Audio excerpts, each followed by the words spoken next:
My name is Emma Dipper and I chair the Gender and FoRB Working Group in part of the UK FoRB Forum, and I lead Gender and Religious Freedom, and there's a stand outside with many reports on, so please do help yourself. They're from multiple organisations. We've got four on our panel today, and we have Halima who is here, and she'll be sharing with us, and then Kenneth, and then we have Helen, who I just keeps turning up, so it's wonderful. Thank you, Helen. That's wonderful. And then to round us up, we'll have Dr. Rhoda to your left, my right. Don't be put off. These two have actually got to go and speak at a panel at the Ministerial, so they're going to be talking first, and then they will leave. Okay, it's nothing that's gone wrong. That's the plan. Okay, is that all right? Right, brilliant. Okay, so our subject today is building positive gender identities. We've just had a session on looking at white matters and violations, and actually we're going to look at the more how can we change the narrative, how can we build positive identities. So this is what this four are going to help us to learn today. So let me introduce Halima, and Halima, do introduce yourself, tell people what your background is, and then I'll go for it. Thank you so much. Thank you very much, Emma. Thank you, everyone. Good afternoon. My name is Halima Ahmad. I work with the Dawa Institute and the Development Initiative of West Africa, both based in North Central Nigeria. I work in three major thematic areas. I work in building resilience against violent extremism, interreligious dialogue and engagement, as well as gender equity and justice. And when it comes to our topic of discussion, building positive gender identities, this is something that my organization has been working on for over a decade, because we realize that we indeed have challenges, especially within the Muslim community. So this area of our work is something that we do majorly within the Muslim community only. And we try to work on helping to address some of the misconceptions about the right of women, as well as some of the challenges that women face within the mainstream community. We were especially concerned, especially after the Boko Haram uprising, which some of you might be familiar with. And some research by organizations showed that some women were getting attracted to the extremist group because it appeared to them that they were offering more rights than the mainstream Muslim community offered, which is very, very strange. So we have been working to address some of these issues. The reality is that Islam as a religion already liberated Muslim women over 1,400 years ago, and a lot of rights that women did not even have back then, rights to own property, to inherit and not be part of the inheritance, which was the practice back then, the right to work and education, and all of this had already been given by Islam. But unfortunately, a lot of societies already had patriarchal cultures that when Islam came to them, it just got mixed up and they just continued their ways and just gave more patriarchal interpretations of some of the religious texts. So this is something that we have been working to address. But in doing this and trying to build these positive gender identities, we have realized from our experience the importance of not just working with women, but also working with men, and taking men as allies and not as enemies. We find out that working with women alone is not very effective, because often when you just hold programs for women, you let them be aware of their rights. Oh no, you can do this, you can do that, and the woman goes home and wants to start doing those things. It's very strange. It appears rebellious, and before you know what's happening, the community starts shouting, this is feminism and westernization. It is highly opposed. You would not even be able to implement your program successfully. You would not be able to achieve what you want to achieve. Also, you would find out that when you train a couple of women And they are the only ones having this kind of new ideas within the community without the support of the men religious leaders in the community. They would lose their credibility within their communities. The male religious leaders would ask other women to stop listening to them, to stop relating with them. They would be ostracized and boycotted within their community. There have also been instances where an organization, for example, goes to a community and tries to organize a project targeted towards girls' education. And then they found out after some time that parents were withdrawing their girls from that. And when they tried to find out why, they realized that it was because parents were having concerns that their daughters would not be able to get married if they were too educated. So because of that, they realized the need to also carry the men along so that they have a renewed understanding as well. So because of this, we work with men and women towards changing the narratives around the rights of women, especially within the Muslim community, and having the men as allies to support the women in changing those narratives within their communities. Thank you.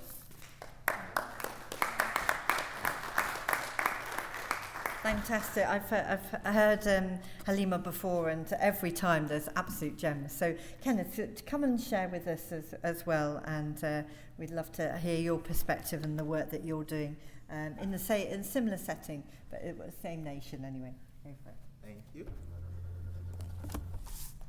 Oh, great. So, Kenneth Amesaidu from Nigeria, basically, and I'm going to just talk briefly on building positive gender identities. Now, you will agree with me that the level of insecurity is rising every day in Nigeria, in Africa, all over the world. Insecurity can be physical insecurity, economic insecurity, food insecurity. Yeah, and these things are happening because of the level of marginalization and discrimination that's growing even in our local communities. Now, looking at women and young women to be particular. Yeah, when you're marginalized from the development process of any society, you don't expect the best from that society. Yeah, and you see the level of extremism rising. Extremism is classified into 3 different levels. It can be political, it can be religious, and it can be ethnic, as it were. That is classified under extremism. And because of the rise in discrimination, in marginalization, and persecution of particular groups in the community, insecurity is rising, extremism is rising across politics, across religion, and also across ethnicity. Now, the key thing is this: the situation is getting bad. But for us in Nigeria, the local communities where we have worked so far, there's a program we're implementing, and we call it Transforming Masculinity.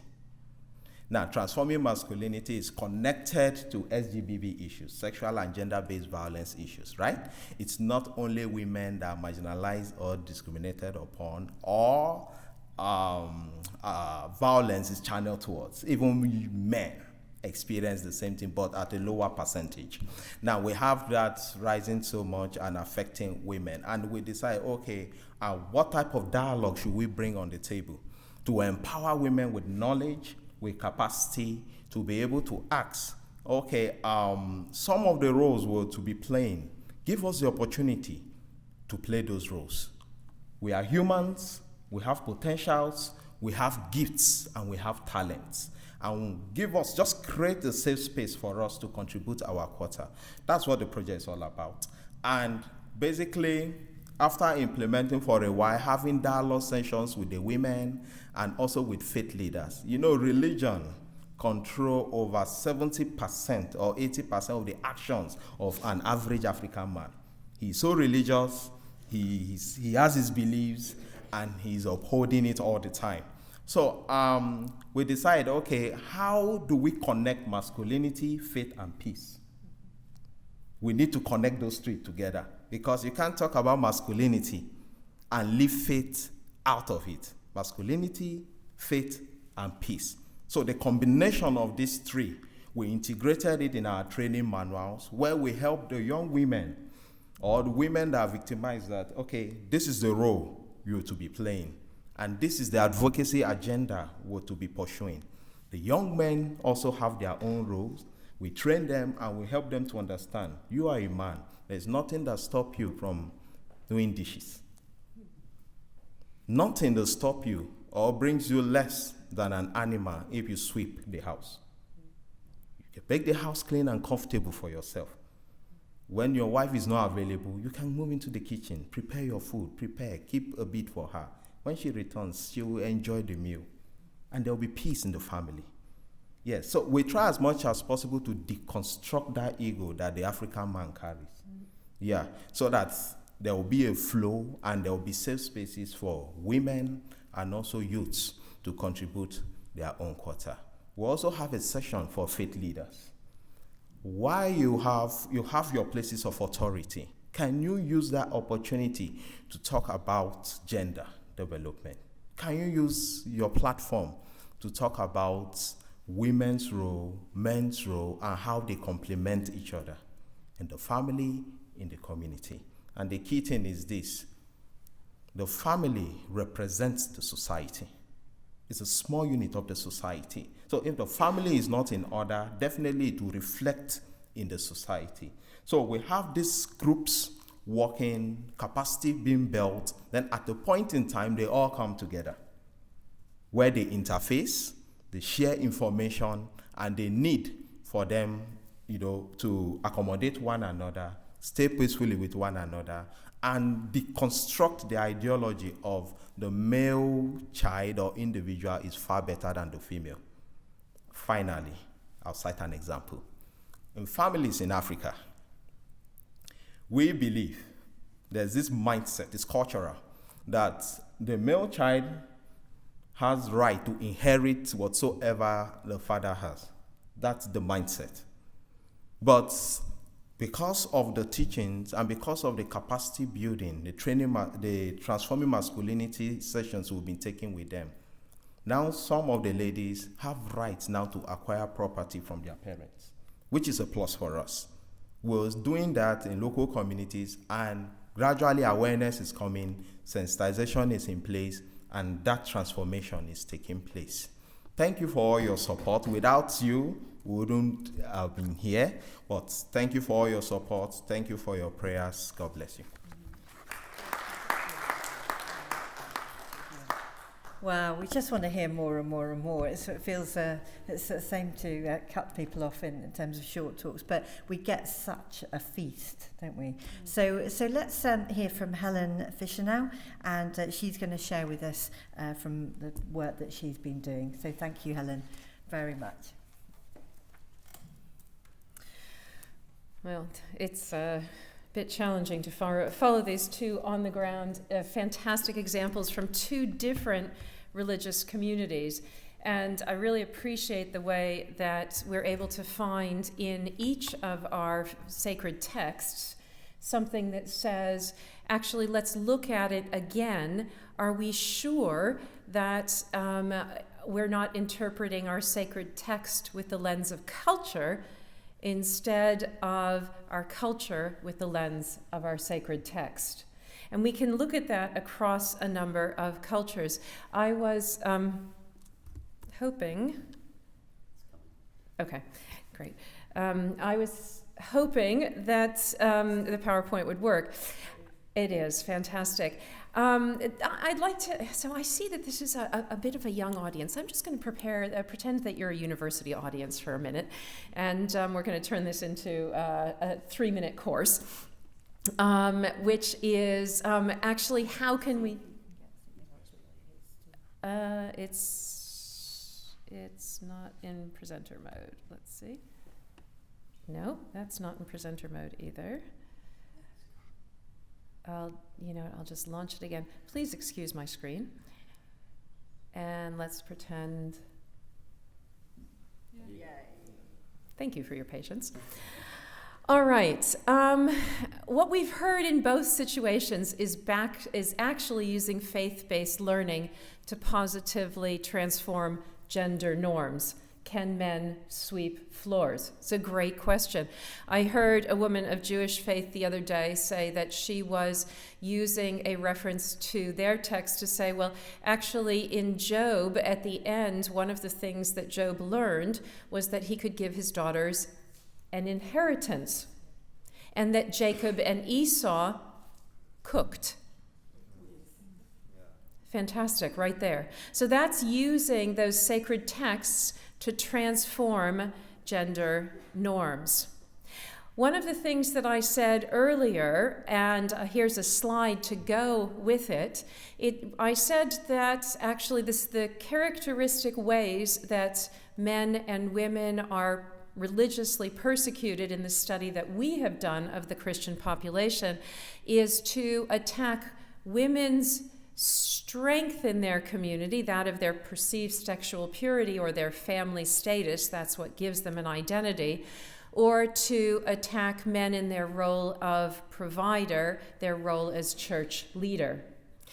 And that is therefore this gender-specific religious persecution attacking our strengths. I also said that this was most effective when the community agrees that these areas determine a man or woman's value, purpose, and acceptance in the community. And the reason I said that is because these four things are actually very easy to damage. And if the person who is a persecutor damages these, and the individual can't do anything about it, but then has no place of belonging, identity in their community, then they have no future, and the community shatters, the family shatters. The unfortunate thing is it means that we as a community, because we have had those shame and stigma values shared from the culture, not from our sacred text, well, we actually become actors, we become complicit. And it's a devastating observation for us to make. So we have been creating workshops in the organization that I work in. Kenneth mentioned Transforming Masculinities, which basically is something that you could almost say could underpin transforming masculinities for the Christian community. And I'll just run you through 5 areas of identity that we have identified, which I shared with the UK FoRB Forum a couple of months ago. If you're from a different faith or belief, see what you think of these as identity areas. Each of us has certain beliefs about ourself relative to these 5 areas. We think, well, I have certain rights, I have certain kind of I'm up or I'm down in terms of value, status, purpose, acceptance. I sit somewhere in there. And it can be very painful for us to realize that in those 5 areas, then sometimes I experience things which make me feel less in those 5 areas. We are characterizing those with relationship kind of dysfunction words of inequality, distrust, blame, control, and shame. Now, I don't have time to go into how they play exactly into a religious persecution dynamic, but they are devastating. What we have done in our program is to say, well, actually, we can look inside our sacred text, which is for us is the Bible, but I am convinced others will find it in their sacred texts, that actually underlying what we believe is actually an affirmation of us as having an identity of equals relative to one another, that we can trust one another, that we all have the same freedoms given by our faith, that we all have within our faith an empowerment from those beliefs, and an acceptance because of who we are as a person of dignity created by a creator.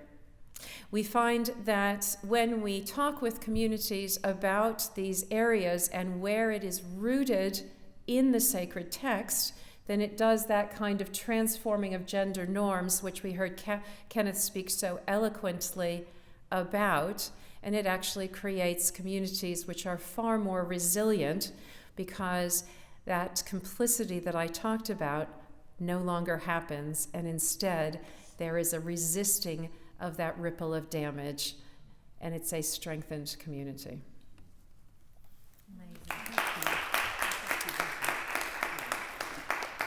Wow, that was really, really, there's so much more you could learn from that, and it is available to you, so talk to Helen. I'm going to release Kenneth and Halida so that they can leave, and invite my friend Dr. Rhoda, who is so good at bringing everything together, and so I'm totally secure in her leadership now. Thank you. Thank you for having me here. Really want to thank everybody that has put this program together. When we talk about identity, identity can be looked at in two ways. Identity from our ethnic, cultural background, identity from our religious background. And we cannot remove these two. But what we need to do is to see which actually give us peace and which one makes progress. Now, when we talk of, we are not only talking about equality, we are talking of equity. Equality will mean bringing the man and the woman. And we have seen it, for those of us from the Bible, that who are Christians, that when he made us male and female. And when he gave assignment of dominating the world, he didn't call the man alone. When he said, go and multiply and have dominion over the world, the assignment was both for the man and for the woman. Equity, access to anything. Can the girl have the access to education just like the boy? The opportunities that are available, are they available on the basis of capacity and not on the basis of sex? These are issues that we need to look at. The confusion has been, just like other presenters have said, the culture tend to dominate.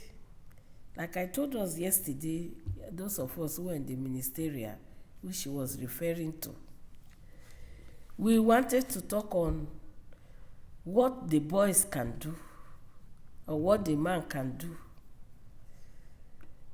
And people just feel that even the women are conditioned that they don't want the men in their kitchen. So it is a mindset that if a man even enter and said, I want to help, the woman will say, leave my kitchen. So you have a work to do for the woman to understand, and you have a work to do for the man to understand. And so we came to this issue and said, Genesis is the beginning. We saw Jacob cooking. His brother came and said, give me food. When Isaac wanted to bless Esau, he said, go and cook for me. He cooked and he brought it. So, if we are Christians, where do we have this idea that the man should not enter kitchen? And it became a game changer in the work we are doing in the communities.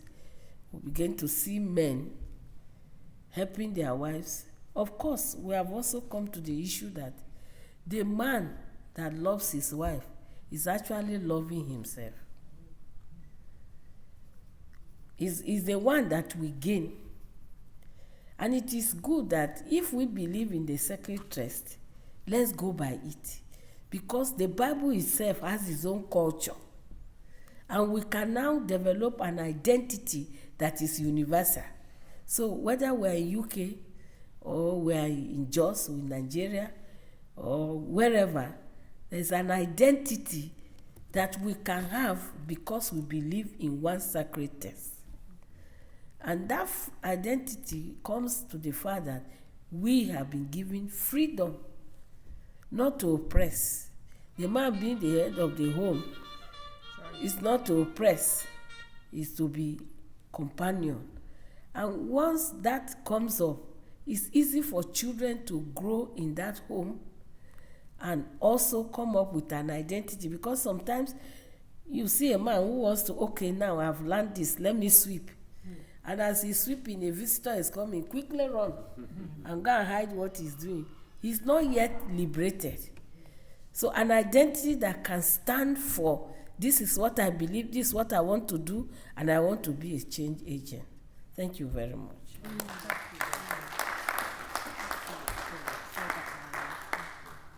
Wow, so that was a treat, wasn't it? So you can see the connected themes, that there's so much happening and it just needs to be replicated and shared about. So go out, tell people about this, because it is such a key lessons and such firm examples of that. So I'm so grateful. And I'd just like to say I've had a great meal cooked by Helen's husband. So there are some households that are learning from our Nigerian brothers as well, who are learning, who do that. And there's lots of those good examples that we've learnt today. Talking of food, lunch is ready. Thank you for joining us here this morning, and we hope you'll stay for more events and seminars this afternoon. Thank you very much.